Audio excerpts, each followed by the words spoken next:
So when you want to authenticate somebody, whether it's in real life, whether it's doors, whether it's anything, there's going to be some sort of authentication.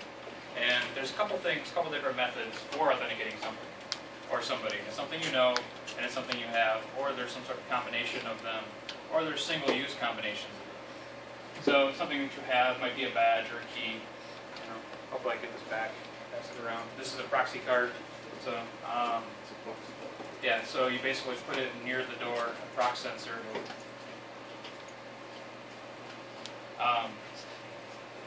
It's got magnetic coils in it and a signature, and it's configured so I walk up the doors and the solenoids will pop open. Another one would be tokens. This would be something that you would have. This one is a little bit different, but this is a token. Hopefully I can get that back. I don't have any smart cards with me. You guys know what identification is, and you probably know what biometric stuff is, whether you've seen red nuts or fingerprints or fecal splatter pattern matching. So, there's all kinds of things. We don't want to know that. It's the pattern matching that's the hard part. Consistency is the key, right? Yes. Yeah. And then there's something which is passwords and pins, and security questions, images, things like that. And there's single-use combinations of such stuff. So a key that only works once, or a badge that only works once, or a password that only works once. So, and you guys know the problems with usernames and passwords. Complexity rules make passwords a challenge. Once your password gets usurped, then they can use it again and again and again and again until you change it. Username and password are still two things that you know. They aren't, anything different than two things that you know. Alex. Security. Presentation. Security images and some questions, much along the same lines you see it in your online banking. Those are still just more stuff that you know. There isn't really any negotiation to make sure that it's something that you didn't manually enter. And I really don't feel any more secure. I'm just annoyed by all the security questions. So the smart card method, which sort of takes the concept of a SIM card in your phone, which is basically a small smart card, and it allows you to do some single sign-on stuff. So the card will store your credentials, it can store usernames and passwords, it can store all kinds of things. And the concept is like in hospitals. A hospital user can walk up to a computer, put a card in without having to enter any passwords or anything, and then walk away and it logs them out. And you've probably seen it when you pop into Windows. You'll see at the bottom it'll say enter password or smart card in your login page. So we go back to something that you know and something that you have. We have the token method.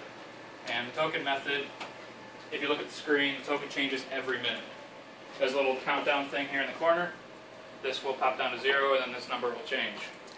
The PIN number is something that you know. It can be between 4 and 8 characters. And the advantage is that all you have to remember is your PIN. And then your token changes every minute. So the advantages are, it's something that you know, it's something that you have, and it's single use. So if somebody does manage to snark a password that you've sent, in a minute it's going to change. If they manage to use that password against the same authentication spot, again, within that same minute, it's going to fail. And I'll demonstrate that. Cool. And some example portals down the bottom. For our VPN, one of our VPNs at work, it says password. We know it's passcodes. And then our other VPN portal has passcodes. So this is a little bit more ambiguous, a little bit more secure. Security through ambiguity.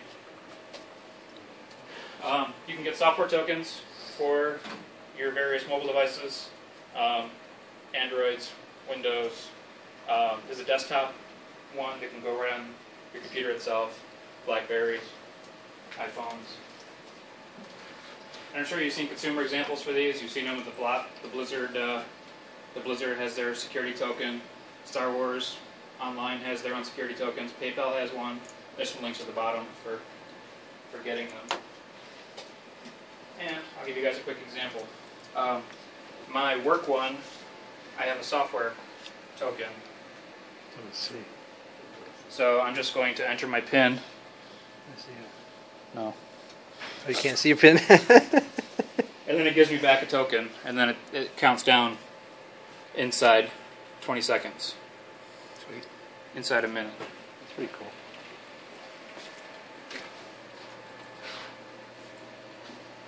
So I'm going to wait for this one to roll over, because I only have 6 seconds to type this in.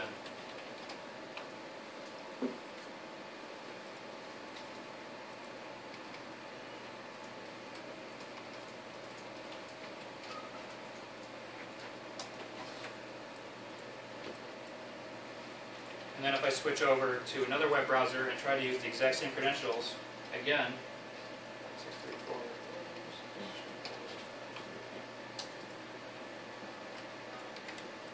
It will fail.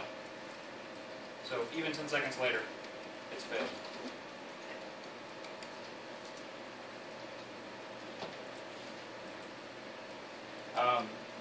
The hardware token that I was passing around, so RSA security, when you create an account for support with them, they send you one of these in their mail.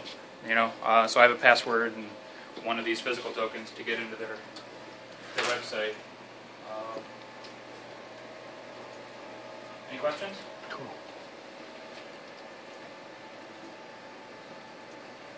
Does everybody use it at your work? Those same things? If you want to get in remote access, yes, everybody uses them. Have you had any problems with them? Operator error. Occasionally the batteries will flake out, and because these roll every minute, and because they aren't synchronized with any time sources, they can get out of sync. So every now and then you have to synchronize them back up. You basically put in the number you see on the screen, and then the next number on the screen, and they're back in sync. So, if somebody loses that, then we unassign it from them, we mark it lost, and then we get a new one. We assign them a new one. and it's just like a randomly generated digits that comes up on it, right? Yep. And there's a serial number on the back, and there's some configuration on the back end. But DoD uses these. All kinds of people in the industry all over the place use them. They own RSA owns 70% of the market for these things. There's a couple other manufacturers out there that make them. There's some that don't even have the code on there, so all you have is a USB dongle. So you put a USB dongle on the side, much like a smart chip, a smart card, and that's something that you have, something that you know. I was going to say, so when you get those tokens or whatever, you actually have to enter the serial number, or just two consecutive things? How do you register one? So we buy a batch of them, and then we import a batch of them on the server. Okay. And then, they're like, I think a year for a tray of 25, or 3 years for a tray of 25 is $2,500. And you cannot log in at two different machines at the same time using the same security code. Inside the same minute. So there might be something else stopping you